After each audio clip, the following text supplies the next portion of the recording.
This is TWiT. Tech Break is brought to you by our friends at IT Pro TV, now called ACI Learning. ACI Learning is here to support your team's advancement in IT and cybersecurity. Get fully customizable training tailored to your team's needs. Visit go.acilearning.com/twit. TWiT listeners can receive up to 65% off an IT Pro Enterprise Solution Plan. The discount is based on the size of your team when you fill out their form. Breaking stories that today, apparently sources have confirmed, maybe even some of your sources, Paris, that Elon Musk is planning on charging $1 per year to new accounts on X. The idea, and I think it actually makes sense, is to discourage bots. I mean, what does it cost to clear a $1 transaction? Oh, that's interesting. Yeah, they may not make a lot of money. We charge $7 for our club and get about $5 out of it because there's the credit card fees and the Patreon fees. That's what I mean, he's not. I'm sure he gets a better deal than we do, but still. You also have to. The immediate reaction I saw is, "Oh, good, yes, I'm going to give sensitive personal information to Elon Musk." Well, it wouldn't be you. So at least as currently constituted, it's only new accounts. I know, but it would be, I'm saying new people would say, I've got to give my credit card to Elon Musk. No, thank you. I will also say I'm not certain that this would stop people from creating bot accounts. Right. I mean, I remember whenever there was a time a couple of years ago for a story, I went on and kind of looked at the various different services out there to buy social media engagement. And you could, pay somebody $10 or $20 to have a bunch of, I guess, bot Twitter accounts retweet your whatever or like your post on Instagram. They could just increase those charges marginally. The reason why people are creating bots typically is to get something out of it. I don't think $1 is going to stop most people. What about a number of people said that's exactly credit cards too? Burner cards are easy to come by. Yeah, I mean, we could use a privacy card, one of our sponsors, and have an anonymous subscription. I think the point is, as if you started to charge people a nickel per email or a nickel a month for email, spam would, in theory, go away because the reason spam exists is it's virtually free to send out millions of spam emails a day. I think that's what Elon is saying is, well, people aren't going to pay $1 a year for a bot, but I think you're right, Paris. That's not that much. I mean, I think it would, obviously what this is going to do is put a speed bump for creating a new Twitter account, whether you are a user that wants to have a lot of bots or just a user who wants to retweet your favorite celebrities. It's going to, for a while, slow down both of those groups of people. Only one of those groups ostensibly has a vested financial interest in their activity on Twitter, and it's the people who are running bot networks. I mean, it's going to, I think, discourage more average users. Then in the long run, it would dissuade people from getting up to no good on twitter.com. Well, Paris, do you think the average user is ready to come towards Twitter nowadays, or are they opting to deal more with the up and coming social networks that are out based on the amount of disinformation on Israel Hamas on Twitter right now? It is very much a hotbed of disinformation. In fact, Israel has started buying ads to promote its side of the dispute on X. So I think X is still an important platform for disinformation. Well, it's the one we have. It's where journalists are. And I think it's part of what they want to reach there. But Paris, to your point, I wonder what the relative cost is of sending out spam email and sending out actual junk mail. I think this would be cheper. I mean, I think $1 a year is not much. It's not much, right? So, for 100, 1,000 messages to the world, it's very likely this is just the first tranche of charges, or it's just another dumb Elon idea. Yeah, let's not treat it too seriously. It's very much the kind of idea Elon would have. Yeah. I've got it. Say, Eureka! Yeah, I figured it out. Solve finally. It all. Yeah. Matt Mullenweg, who is, of course, the creator of WordPress and principal at Automatic, posted on October 18th, I guess that's today, cost of spam. Twitter is charging users $1 a year with the idea that it will keep out bots and spam. Actually, Twitter's calling it the not a bot subscription. Matt says it's an appealing idea, and charging definitely does introduce a proof of work that wasn't there before. And this is the important point. But the history of the web shows this is not really a big deterrent. Domains cost money, usually a lot more than $1 a year, and millions are used for spam or nefarious purposes. The spammers obviously thought their benefit would be more than the cost of the domain, or they use stolen credit cards and identities. Oh, yeah.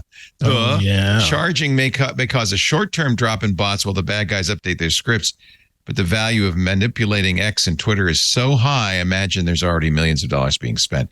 Matt says, and I think actually this is the right thing, he's correct here, there's no substitute for a strong, effective trust and safety operation. Actual manpower, people. Actual people. And of course, this is what Elon doesn't want to spend money on. Right. And this is what Yuval Roth has been out there saying. Yeah. Gotten rid of the entire operation. What do you expect is going to happen? And you think you can do one easy thing and that's going to solve this. This is really people are difficult. This is, I mean, I'm editing the next book right now, and I'm going even overboard on just saying this is the internet is a human enterprise. Everything about it that's difficult is not technology. It's not even the technology companies. It's us. And people are going to exploit any open system that they can. Not everybody, only a few people who ruin it for us all. That's why we can't have nice things. It's just a few people are going to do that. And it's very expensive to build up against that at scale. Siva Varanathan has said for a long time, our friend at University of Virginia, that it's a mistake to connect everybody on the earth. And I always disagree with Siva, but I think I finally got what he was saying.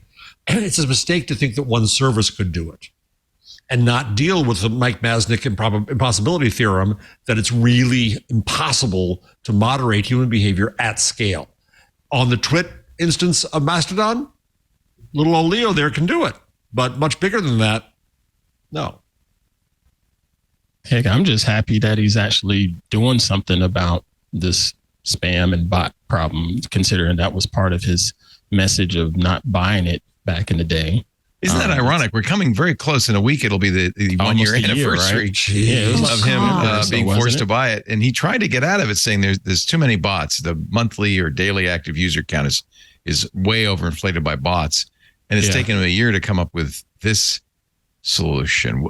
We will see if it works. They're starting it in New Zealand and the Philippines. Newly registered accounts there must now verify their phone numbers for authentication. Not going to do that. Those who choose not to subscribe will have limited privileges restricted to read-only actions. So you could create a free read-only account, but you can't post. You could read, watch videos, and follow accounts. I'm fine with that. That's what my wife does. She doesn't want to post anything, but she reads. She knows crap ahead of me by hours. Well, this is also in the face of news that, and I don't know, maybe Paris, if you can confirm or, not this information, that Twitter's use is plummeting, is falling dramatically. And I was going to say, I don't know specifically. I'd have to check a few things out. But the thing that this made me think about is Twitter is right now in an advertising crisis. Right. In part because usage is down, ad views are down, and advertisers have left. You're really kneecapping the future business if you're setting up a system where every new user has to pay you $1 to sign up. I mean, that is death for a platform. Yeah, you're right, Paris. And what we hear all the time in news is if we only had micropayments, right, everything would be okay. Lex Friedman just discovered that recently. Like, micropayments, if I could just pay $1 for an article, any speed bump will drive people away. Mm-hmm. It's funny. Lex is showing his youth here because we've been saying this since the beginning of the internet. I was going to say every 3 months a tech guy discovers micropayments. Yeah, exactly. Yeah, exactly. I don't think micropayments is a solution. And I think it's also important to point out that really the main reason advertisers are leaving X is because it's not the kind of, you can't be guaranteed, it's not a good environment. Advertisers are very sensitive to the content around their ads. We have all sorts of riders in our contracts about things that, you're not going to, do this or that, right? And if you do, we can pull the ad. Of course, we are a good place for advertisers to be, but Twitter, you can easily see, is problematic. And Twitter is a wonderful place for ads to be. And please come on, more of you advertisers. I didn't say that. Leave Twitter and come here. It's a nice, just lose a safe couple environment. letters. But it's a bad play. Yeah, right. Just lose the TER and you're good. If you don't have a good environment for advertisers, people are going to leave. Now, interestingly, some of its biggest advertisers have not left. Apple, in fact, people are really wondering why Apple has never left Twitter as an advertiser. Right. Tim Cook famously did. He stopped posting on Twitter, but Apple, the company, continues But to the company's advertise. still there Yeah. because it's business. It's business. They get eyeballs there. They get attraction there. They put up a full-length TV show that runs for about an hour, and millions and millions and millions of people watch that dadgum TV show on a Twitter app. It was good business. CNBC. No, I say it's not from CNBC. The most recent story.